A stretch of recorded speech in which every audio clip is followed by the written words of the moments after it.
Hello, my name is John Hopson, and I've been a researcher in the games industry for over 20 years. And during that time, I've been privileged to work for some of the best studios in the business. I've worked at places like Xbox, Bungie, Blizzard, Epic, studios that a lot of people would say were their dream studios, that are the reason that they got into the business just to work at companies like that. And I want to make it clear up front that I had a great time working at these companies. These were wonderful places to work. I am incredibly lucky to have had the opportunities I've had. But I don't think a lot of people are objective about how they choose their studio. They get very much wrapped up in the glamour of working at the studios everyone knows on the games that are famous. And it is an incredible ego boost to work at these kind of companies. A few years ago when Halo 3 came out, this was back in the old days when people still had to go to stores to buy the game on disc. There was a midnight launch, and I got to pull up in a bus with all the developers step out to hear a crowd of hundreds of people who had come out in the cold at midnight to buy our game, and they were screaming, and they asked me to sign things. They asked me to sign their body parts. Arms. I signed arms. And it was an amazing experience. It was incredibly overwhelming, and there's a huge ego boost in working on things people love. And there's a temptation as we look at where we want to work in the industry. Like, you love chocolate, why wouldn't you want to work at the chocolate factory? And to some degree, there's some answers that are obvious. Like, a really good job is still a job. You will, no matter where you work, you will still have to fill out HR paperwork. You will still have to be in boring staff meetings. There will still be the one annoying coworker who microwaves fish in the break room. Like, all those normal mundane things still happen even at the best studios. But I think there are some more subtle reasons why single-mindedly pursuing a job at your dream studio, the studio that made that thing that you love so much, may not be the right decision. And so I'd like to go through some of those today. So the first reason why you might not want to apply to just your dream studio is that those studios are highly competitive. Everyone else wants to work there too. And as someone who's led teams and done hiring for positions at those studios, they get hundreds, if not thousands, of applications for every job. And even if you are perfectly suited for that role, you have exactly the experience, you're exactly at the right point in your career, your resume is going to be in a sea of other people who are in that exact same position. It is going to be really intense competition for that role. And so if you hold off on other positions that might also work because you want that one ideal job, you may find that you miss a lot of opportunities because that one job, even if you are perfect for it, may just never happen due to the sheer amount of competition for those roles. My second reason for why you may not want to work at your dream studio, particularly to start your career at your dream studio, is that they're not necessarily good learning environments. The people who are good at making the thing are not necessarily good teachers. For this image, for those who don't know, this is the former governor of California during a classroom visit. And even if they are good teachers, if most of the dream studios that people think of are single product studios that make one game at a time. And that means that you, especially as someone early on in the career, are working on only one thing and have only one kind of opportunity. I was amazingly lucky to start my career at Xbox because in that first sort of 5 years, because they were a publisher that published a lot of different kinds of games, I got an incredible variety of experience early on. That I got to work on shooters and platformers and strategy games and all different sorts of development teams in different phases of development. And I got to really broaden my horizons and understand what I'm good at, what techniques worked under what circumstances, and to sort of hone my craft as a new researcher in a lot of different environments. If you're at a single product studio, you may only be able to do one thing, and you won't get that breadth of learning that you could get at some other studios. And this is one reason that I do recommend that new researchers start in the industry at publishers, because they give you just such an amazing range of experience. And my next reason, and this is a big one, is that the studio is not the same as the art they make. We've had a bunch of cases in recent years of studios that made sensitive, empathetic games with wonderful messages turning out to be nightmares behind the scenes, that they had environments with lots of bullying, toxicity, making games with great touching stories. The studio environment doesn't necessarily reflect what comes out of it. And this connects in my head to the larger problem that you have a parasocial relationship with your dream studio, right? You have an emotional bond. That's why you want to work there. You love the thing they make, and you have sort of transferred that love to the company that made it. We normally think of this as something that happens with musicians or media personalities, but it works with the studio as well, that you've formed a bond and you have a positive opinion of them that you've formed through their games, through interviews, behind the scenes documentaries, whatever. But that is a one-way connection that can't be reciprocated by the studio. That I've been incredibly lucky. I've worked at great places with wonderful coworkers. I like them and they like me. And even in cases where every employee at the company is a good person, that is not the same thing as the company caring about you. And these were companies that took good care of their employees, that with vacations and gifts and perks and all that sort of thing, good pay and perks and all that sort of thing. But at the same time, literally in the last 18 months, literally every company I've ever worked for has had layoffs. And when the time comes for that layoff, your devotion to the studio isn't part of the calculation. That they're having to make incredibly hard decisions on how to keep the business afloat, and your passion, that love, that one-sided affection you have for the studio is not on the spreadsheet. It shouldn't be, but it can be kind of a shock to realize that no matter how much affection you have for your coworkers and for the studio as a whole, that doesn't necessarily mean the studio is going to treat you differently.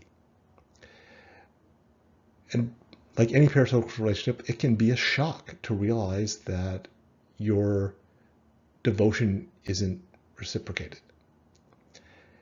And that devotion can also lead to other problems. That loyalty you feel to the studio may make you accept things you shouldn't. Like, we all know about the passion tax in the games industry, that a lot of jobs in this industry pay less because so many people want to work in it. But there are a lot of other more subtle issues as well. You may be because you're making an emotional decision and they are making a business decision. And so you may accept lower pay, you may accept a different lower job title or status.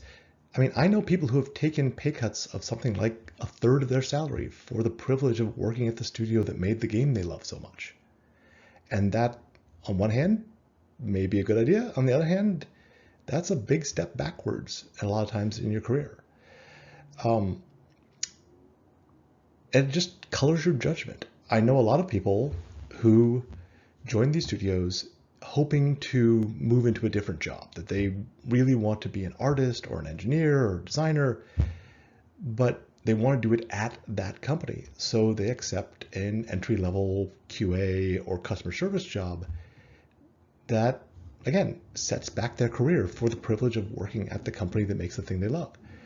And I've seen at some of these companies, people stay in those entry-level jobs for way too long and much longer than they should have, and damage their career progression because they can't break through at that company and they don't want to leave. And they find themselves sort of trapped in working for the company they love. And that doesn't even get into the idea of potentially toxic environments that people put up with to work at their dream studio. One special case of things people put up with they shouldn't is working for the wrong manager. I want to clarify, this is purely an observational thing. I have been incredibly lucky with my former managers. I would pretty much, any of them that are still in the game industry, I would happily work for again. Seriously, call me. But a lot of people, it's a truism that you're not working for the company. You are working for an individual, and that individual has an incredible influence on your experience of your job. It's a people, as I say, don't leave jobs, they leave managers. This movie is now over 20 years old, so I'm not sure people get the reference, but and it doesn't necessarily need to be a bad manager. It may just be the wrong manager for you. Your immediate working environment will have a lot more impact on your happiness than the company you work for. Your manager, and by extension, your peers, your immediate partners, the people you deal with every day, will have an incredible influence on your job satisfaction, even if you're working for the best company in the world. So you may be miserable in paradise because the greater company is wonderful, but your immediate environment is not. And this weirdly works the opposite way. I know people who work at companies that I would never work for, that I consider hellholes, but because their immediate team is great, they're happy because their boss is great, their immediate coworkers they deal with every day are great, and so they're in this little bubble of goodness in an otherwise sea of bad things.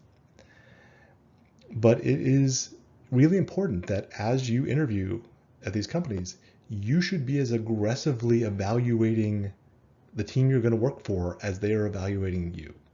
As they try to judge whether or not you are a good culture fit, you should be brutally honest with yourself about how well their culture fits you and what it's going to be like to work with these people. And you should be as fast to cut it off and leave the process as they will be to drop you if you don't fit from their perspective.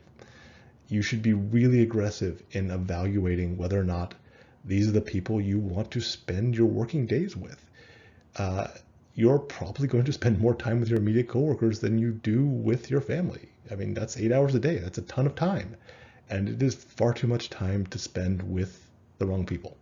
So please be really aggressive in evaluating the specific role and the specific people you're going to be working with, and not just the company as a whole. And my final reason that you may not want to work for your dream studio is you may be a worse employee there. That even though you love the company, that very affection may make you a worse at your job. As games researchers, our role is to give objective evaluations of the game and to tell people the brutal truth about the thing they're making. And it can be hard to do that if you love the thing, and that sort of colors your vision with a little rose-colored glasses. To give a specific case, at one point when I was working on a shooter game, that's not much of a clue, I've worked on way too many shooter games, I had someone apply for a position on my team who loved the game and knew it inside and out, had an intimate knowledge of the mechanics, could play at a high level, could discuss the game really well, but he hated sniper rifles and believed they were inherently bad design and did not think they had a place in any shooter game. And I ended up not hiring the person because I wasn't confident that they could set their individual opinion aside and present data honestly and fairly. That's an extreme case, but we color these things in a lot of ways. We need to be, if not the Cassandra, like the person who presents the bad news and who gives the studio its accurate picture of the world.